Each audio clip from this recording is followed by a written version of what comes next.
Natural तरीके से रोगों को ठीक करना, और ये एक पूरा ब्रॉड स्पेक्ट्रम है। ज़रूरी नहीं कि एक पेशेंट आए उसको एक ही रोग हो, डिफरेंट तरह के रोग होते हैं जिनका नाम भी ये शास्त्रों में लिखा है कि करना बहुत मुश्किल है। जैसे डायबिटीज़ हो गया, या फिर घुटनों का, चूँकि क्या होता है कि एज जैसे जैसे बढ़ती है वैसे वैसे जो जॉइंट के साइनोवियल फ्लूइड हैं, जॉइंट के साइनोवियल मेम्ब्रेन है, जो भी लिगामेंट्स हैं वो वीक होते जाते हैं। तो उसके लिए आयुर्वेद में पंचकर्म भी है कि वहाँ का बस्ती ले सकते हो आप, और जिससे वो स्पेस क्या हो, वो ज़्यादा रिड्यूस ना हो।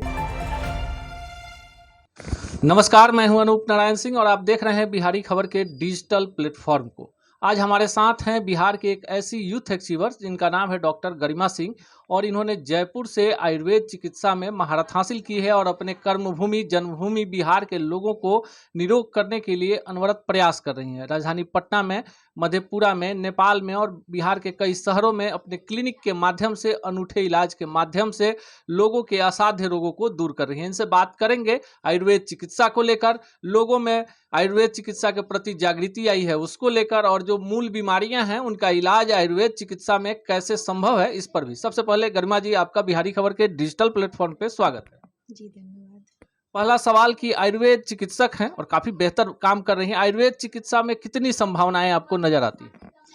संभावनाएं तो बहुत ही असंख्य हैं, क्योंकि रोग असंख्य हैं तो संभावनाएं आयुर्वेद में बहुत सारी हैं।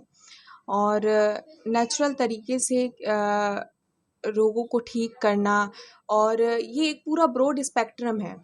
ज़रूरी नहीं कि एक पेशेंट आए उसको एक ही रोग हो, डिफरेंट तरह के रोग होते हैं जिनका नाम भी ये शास्त्रों में लिखा है कि करना बहुत मुश्किल है।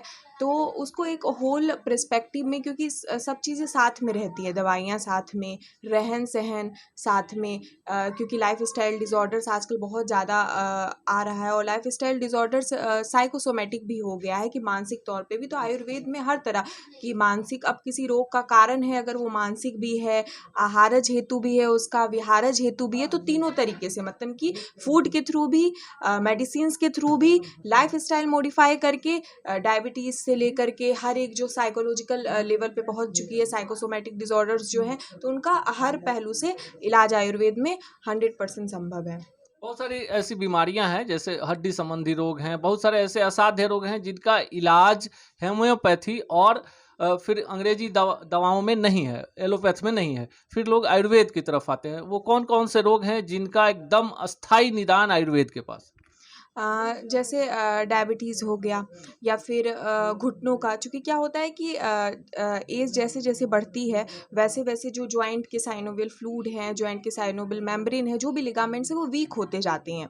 तो उसके लिए आयुर्वेद में पंचकर्म भी है कि वहाँ का बस्ती ले सकते हो आप, और जिससे वो स्पेस क्या हो, वो ज़्यादा रिड्यूस ना हो। और साथ में लास्ट में जो ऑस्टियोआर्थराइटिस, गाउट या इन सब के पेशेंट्स का हो गया।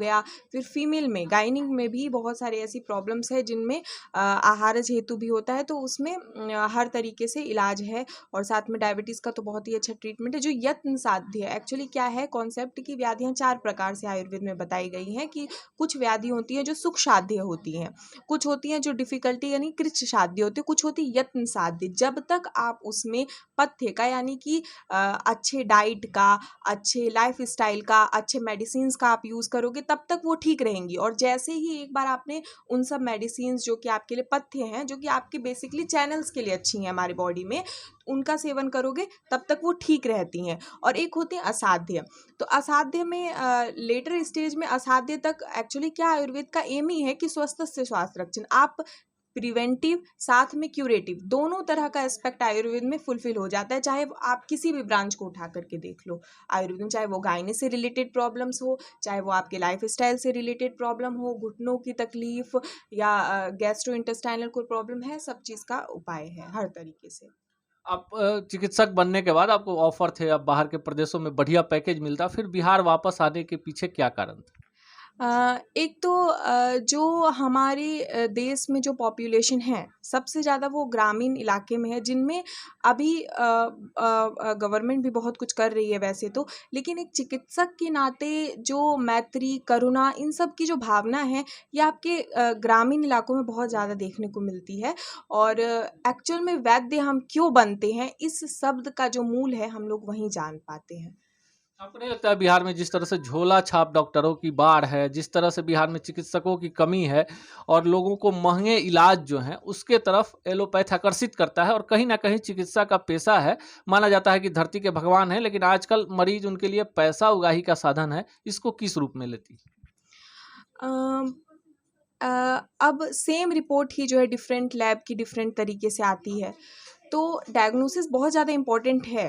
तो एक कड़ी जोड़ रखी है जो पैथीज़ वाले ने, वो एक बहुत गंभीर चीज़ है, और इसी वजह से मैंने ग्रामीण इलाके को भी चुना है, क्योंकि वहाँ पर लोगों को एक्चुअली जागरूक नहीं हो पाए हैं लोग उतना ज़्यादा कि हमें क्या करना चाहिए। तो वो जैसे एक डायरेक्शन में उनको लेके जाया जाता है, वो उस डायरेक्शन में चले जाते हैं, और उस एडवर्टीजमेंट के थ्रू, और फिर बाद में क्या होता है कि बाद में एक्चुअल में जो इस देश का जो चिकित्सा का जो मूल है ना, जो आधार जिन लोगों ने टिका रखा है, वो ग्रामीण इलाके में रहने वाले वैद्य समाज ने ही टिका रखा है। क्यों? क्योंकि एक रोग हुआ किसी को, उसके लिए वो गए किसी और पैथी में और इलाज कराया, फिर दूसरा रोग उनको उत्पन्न हुआ, तो एक निदानार्थक रोग हो जाते हैं वो एक तरह के, और फिर बाद में उनको अलग अलग तरह की समस्या हो जाती है, फिर उनको लौट के आना पड़ता है वहाँ। तो एक मूल जो जिसने संभाल रखा है वो वही, इस वजह से ग्रामीण इलाका और इस तरीके का जो एडवर्टीजमेंट लोग समझ नहीं पाते हैं कि क्या सही है क्या नहीं सही है, और ऐसा हो जाता है। आप अपने परिवार की दूसरी पीढ़ी की चिकित्सक हैं और आपके पिताजी भी ख्याति प्राप्त चिकित्सक हैं।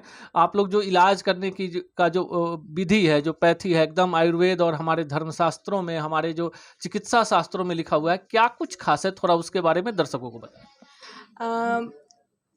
चिकित्सा एक्चुअली ये कहा जाता है कि आयुर्वेद में हम लोग जैसे आत्रेय संप्रदाय के लोग और ऐसे धन्वंतरी संप्रदाय, तो सर्जिकल भी है, बहुत सारी सुश्रुत संहिता में अलग अलग स्थानों में अलग अलग रोगों का वर्णन किया गया है कि किसका क्या कारण होगा, कैसे उसकी चिकित्सा होगी। और वैसे ही चरक संहिता में जो नॉन सर्जिकल है, यानी कि सर्जिकल और नॉन सर्जिकल, यहाँ तक कि पैरा सर्जिकल तक को बहुत अच्छा स्थान दिया गया है, जिसमें ब्लड लेटिंग हो गया, यानी कि जलोका हो गया, शस्त्र, यंत्र, इन सबों का बहुत अच्छा उल्लेख किया गया। और आज देखा जाए तो उन्हीं सब शस्त्र यंत्र का मॉडिफाइड रूप हमें देखने को मिलता है, वो एक्चुअल में हमारे शास्त्रों में लिखा जा चुका है कहीं ना कहीं। यहाँ तक कि जो हम लोग फर्स्ट ईयर में कैडर मतलब एना जो हम लोगों का सब्जेक्ट होता है, जैसे रचना शारीर, उसमें जो डेड बॉडी प्रिजर्वेशन के द्वारा बच्चों को डायसेक्शन वगैरह सिखाया जाता है, उस तक का प्रिजर्वेशन का हमारे शास्त्रों में ऑलरेडी लिखा जा चुका है। यहाँ तक कि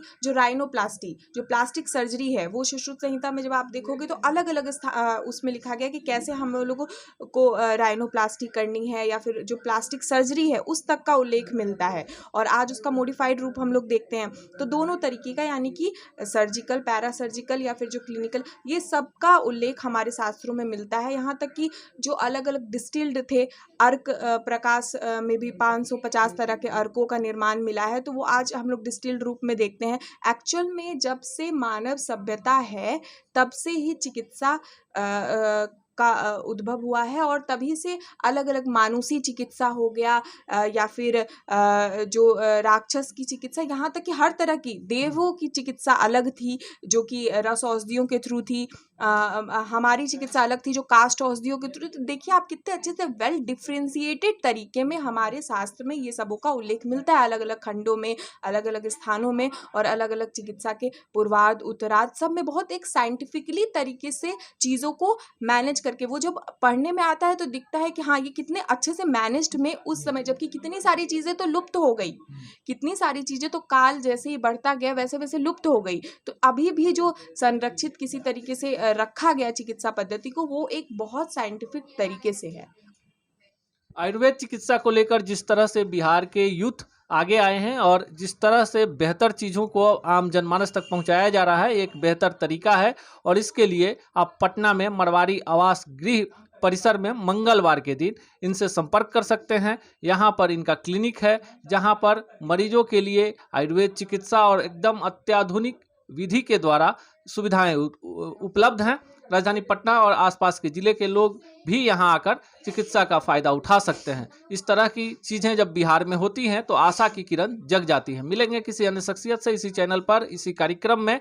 तब तक के लिए दीजिए विदा। नमस्कार।